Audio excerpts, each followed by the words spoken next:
If you are already a subscriber of the channel and you're already a member of the SpaceFam, welcome back. I love you to bits and pieces. Thank you so much for being here on this journey with me and learning about these things with me every week. I appreciate you more than you know. Big hearts. If you are new here, welcome to our channel. This is Space Queen ASMR. I am Jen, and here we talk about all things true crime, mysterious, spooky, unsolved, everything like that. If those things are things that you are interested in, you are definitely going to feel at home here. So if you like the content that you see here today, it would really help me out and mean the world to me if you like the video. Leave a comment if you like the video. Leave a comment how you are. Just let me know. Say hi. I love to hear from you all. And of course, if you do enjoy the content, just consider giving a little click on the little subscribe button just down below. The little red button just down below the video there. It would mean the world to me. If the content is something you enjoy, join us here in the Space Fam and learn new things each week. So, without any further ado, let's get into today's topic. Hey guys, so Shell Lake Massacre was entirely conducted by one mentally unstable individual by the name of Victor Ernest Hoffman. At the time of this incident, Hoffman was 21 years old. Just 3 weeks prior to this incident, Hoffman had been released from an inpatient mental health facility where he had been diagnosed as schizophrenic, paranoid schizophrenic. He was not of sound mind. He wasn't a particularly intimidating man. I will insert some photos, of course, as I normally do, but he was only 21. He wasn't particularly large of build or stature, coming in at around 5'8" and around 165 pounds. So a pretty typical young man. He lived in a town just a few miles away from Shell Lake in a town called Leask in Saskatchewan. So what happened here is that it was totally random and psychotic. On August 15th of 1967, Victor Ernest Hoffman, carrying a .22 caliber weapon, I believe it was a rifle, a .22 caliber Browning pump action repeater rifle, exactly. Carrying this weapon, he came onto the grounds of the Peterson family home, the home of James and Evelyn Peterson. They had 10 children home with them at the time. They did have another child, but she was grown and away with her own husband and family at the time of the massacre. So Hoffman took it upon himself to, armed with his Browning repeater rifle, enter the family home and essentially just begin shooting wildly at point-blank range, making his way through the members of the family. Essentially, 2 adults and 9 of their children would be killed that day. One child, Phyllis, would survive as she happened to be sleeping under the bedclothes between 2 of her sisters at the time, so she remained unseen and therefore was not a target and managed to survive. Later, on trial, Hoffman would attempt to claim that he spared her on purpose as she had the face voice of an angel. But being as mentally unsound as we know that Hoffman was, I tend to believe that with Phyllis, that she wasn't seen at all as she was under the bedclothes when this horrible incident occurred around her, and her survival was entirely attributed to the fact that she was concealed at the time of the murders. So, I mean, that makes much more sense to me than someone claiming that they spared someone's life in that situation when you know that's a bunch of hooey. So I greatly want to apologize. I had said originally coming into the video that there was the Hoffmans and their 9 children, but I apologize. I've had about 3 hours of sleep and things are very busy for me right now. There were 9 victims total. My ADHD brain kind of screwed that note around as I was reading it. There were 9 victims total. The Hoffmans had 8 children at home with them at that time, and 1 that was off on her own. So there were 9 victims total, 7 of which were children of the family, and 2 of which were the parents, James and Evelyn Peterson. I do greatly apologize for that misquote. Sometimes when I'm tired, my brain flips numbers a little bit. So I got that kind of jumbled and just wanted to make sure that that was out there correctly. So,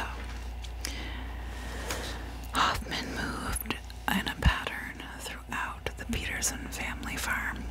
His first victim was James Peterson, who he shot in cold blood in the kitchen of the family home. His next victims were Evelyn and Larry Peterson, so the mother and her 1-year-old son. They were shot on the exterior lawn of the home in the backyard together, and then subsequently the rest of the children were murdered in cold blood as they slept in their beds. The police would report that 28 shots total were fired, and of those 28 shots fired, 27 had landed on their targets. Phyllis was so lucky to make it out of this incident, although, as I said, I'm sure she has a lot of things to deal with because of that, so lucky to survive, but you have to be the one that does the healing after that, right? So I hope that she is doing well.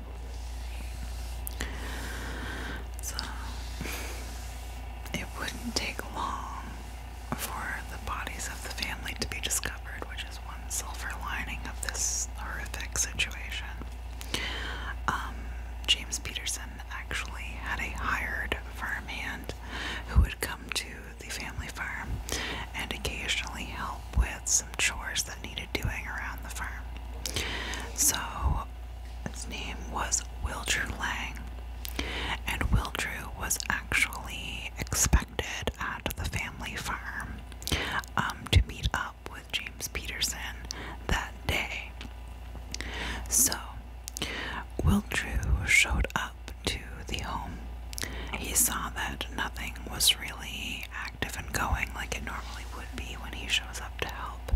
So he approached the door of the family home with an air that he was going to be entering the home and making jokes with James Peterson about how, he must have overslept and how that's why his work, sorry if that was loud, and why that's why his work hadn't been started or anything like that.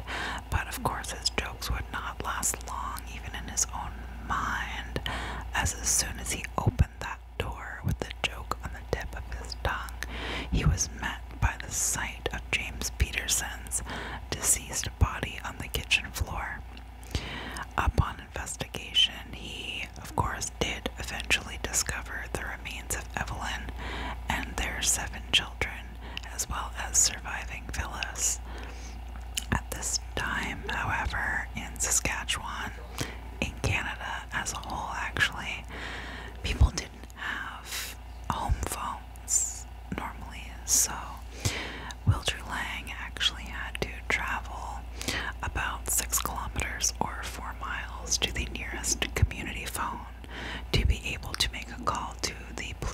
Force and emergency services to let them know about what had happened on the Peterson family home. As soon as they knew, however, a huge police force descended upon the home and its surrounding wooded areas. It was quoted that one heck of a lot of police were present at the scene as they searched for any clues as to who may be responsible for this, why it may have happened. No motives were ever found, but there were some tips that did lead them in the direction of a man from a town to, I believe it was the south of Shell Lake, in a town called Lirsk, and they led him towards the fact that they might want to speak with Victor Hoffman about these incidents.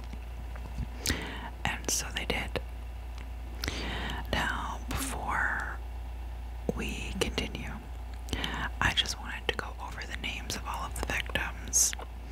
Now, of course, the members of the family that are still survived would be Phyllis Peterson and her older sister, who was 19 to 20 at the time and had already been moved out. So Kathy Peterson Hill was her name, and she does survive the rest of the family along with Phyllis. She did not have to be present for these atrocities that day, but to go over the names of the family to honor them because of their loss in this tragedy. Just bear with me as I refer to my notes for accuracy. So we lost James Patterson, Evelyn Patterson, and their children, Jean. Sorry, I said Patterson, I meant Peterson. My tongue. So we lost James and Evelyn Peterson, and their children, Jean, Mary, Dorothy, Pearl, William, Colin, and Larry. The children ranged in ages from 1 to 17 at the times of their deaths. What a horrible loss. I am so sorry to the surviving members of the family for what they must deal with.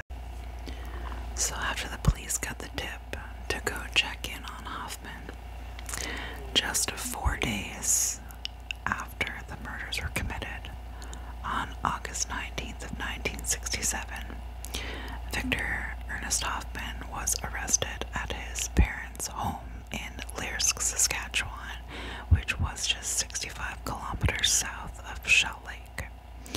He was arrested without resistance, and when he was questioned by the police as to why he committed these murders, he had stated that prior to the murders he had fought with the devil, who he had said was tall and entirely black and had no genitals.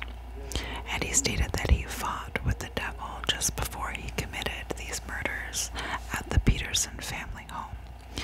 He, however, really showed no remorse and was remanded back to the mental hospitals to be further diagnosed with paranoid schizophrenia.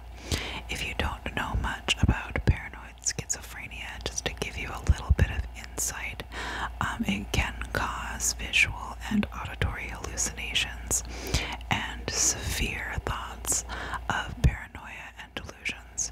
That is not a psychiatric diagnosis. That's not a textbook diagnosis. It's just a little bit of my own research that I did into that mental disorder, just to have a little bit of an understanding as to what types of effects that might cause on an individual and their perception of their own realities. So this is what he did struggle with, which would explain that visualization of meeting and fighting the devil and having such a clear picture of what he saw the devil as, because it was likely a projection of his own unhealthy mind. So obviously Hoffman didn't really fight these charges. He wasn't with all of his mental faculties. So he kind of just admitted to the things that he had done, but showing no emotion or remorse. In February of 1968, he was found not guilty by reason of insanity. He was absolutely out of his gourd, and he didn't really know the severity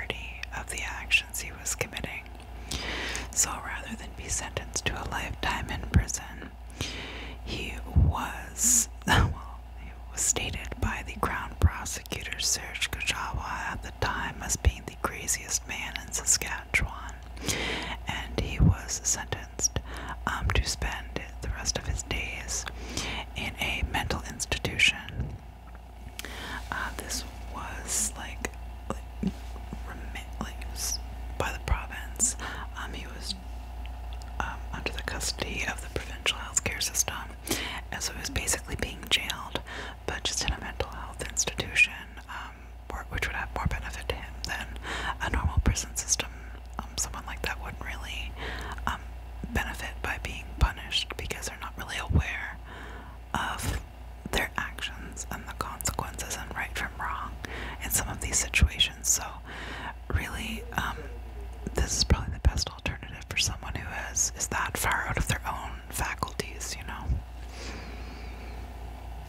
So Hoffman would spend the majority of his days locked inside of this mental institution. However, until about December of 2001, when a bit of a controversial decision would be made.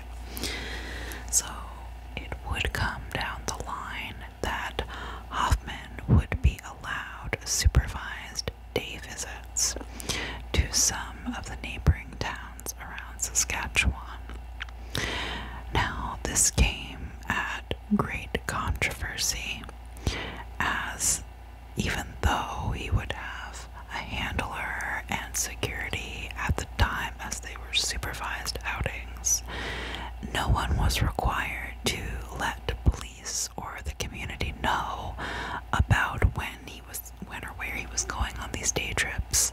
The only thing that they had to stick to was that they had to notify the police and the community for when he was actually fully released. Like if you were to get out of the mental institution and be fully released into the public, at that time they would have to notify the police and the public, but no one would have to be notified if he was just out and about in your neighborhood. And that's pretty unnerving for someone as mentally unsound as Hoffman, who is capable of killing an entire family in cold blood and experiencing no feelings of remorse. Canadian journalist Peter Tadman would actually write a book about Hoffman in 1992.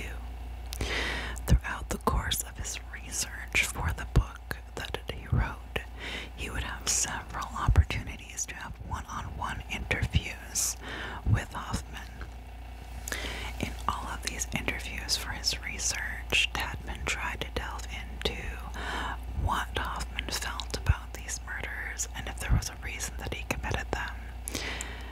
Nothing constructive ever came out of Hoffman. No feelings of regret, no feelings of fear of reprimand, no feelings of empathy or remorse. Nothing came out of this man. He was entirely unfeeling about any of the things that he had done. It must be a little bit of a double-edged sword. As I said, I'm really tired. I'm sorry. A double-edged sword. It must be an antiquity. It must be worth millions. Sorry. But it's kind of a double-edged sword here. Because on one hand, you know, if you're the survivor of this family, that it was just a senseless act of violence, and that the person is locked away and they're found, and it's all resolved in that matter, although it'll never, ever bring anyone back, and it will never heal you in that way. At least you have that closure. But if it's someone who doesn't even know that they're being punished for something and they have no fear of being reprimanded, it's not a big deal.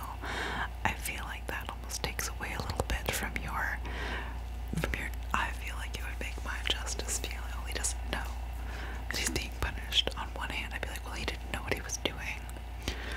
So my heart can understand, not forgive, but understand.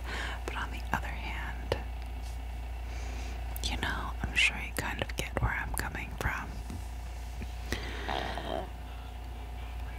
Other than the day visits, however,